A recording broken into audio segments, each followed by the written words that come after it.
Tänast võistlust, kes on jälginud, siis ilmselt on kursis sinu kõik aega eesotsas sõitmisega ja selle jooksukade grupiga. Räägi natuke lähemalt, toimus sul eesotsas tänase võistlusel? Seal toimus sõitmine, toimus 4-ksi sõitsime. Tagakontrolliti väga normaalselt nagu peab. Et see oli suht nagu mõttetu andrööv, et see oli ilmne, et neid ette jäeta, aga me lootsime, et taga läheb laiali peale jõgevad. Seal oli nagu tuult, aga polnud seda nii palju, et ta läheks. Istus endast see maha. Ja peale seda oli sõda ja sai jälle ennast eest ja meid mõistus oli sees. Oli väga kõne. Mis tänapäevas tegelikult on tegi mitmendi algus 2 sõitu näis, meil Tartu Ratsarallil on valmis? Ei oska praegu öelda. Aga homme Tartu Grand Prix? Jah, kindlasti olen stardid homme. Ja millistel plaanidega? Võidu plaanidega, nagu kõik on alanud. Olen vaadata selle peale mõtet nagu mõelduna. Et eks paistavad saama. No kõik paremad alla konteksti. Aitäh.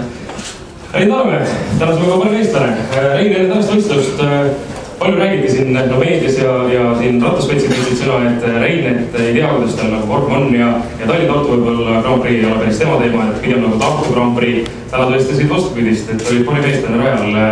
Räägi ise, kui millised mõtted, et täna rajal üldse läksid?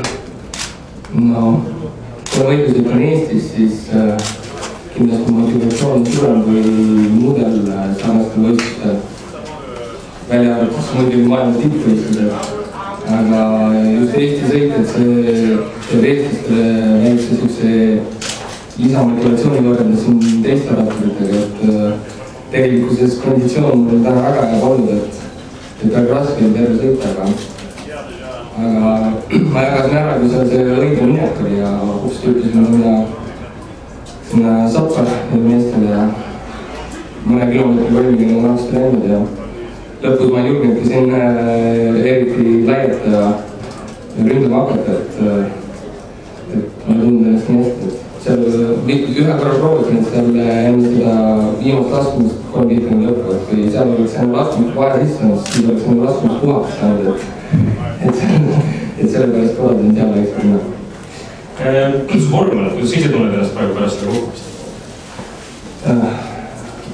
Rohkem motiveeritud ja just mentaalselt on tugevam, aga füüsiliselt kindlasti natuke on nõrgam, sellepärast et treeningutel pole selliseid kiirendusi ja intensiivselt treeni teinud, et täna oli esimene sprint, viimane sprint treening 6 nädalat tagasi.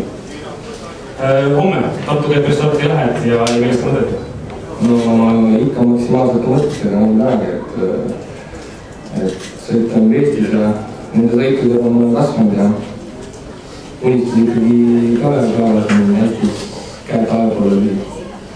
Ma ei hakka küsima edasest plaanide kohta, sest ma loodan, et me saame sinuga äkki pressikonverentsil hommegi kohtuda. No, kes näeb.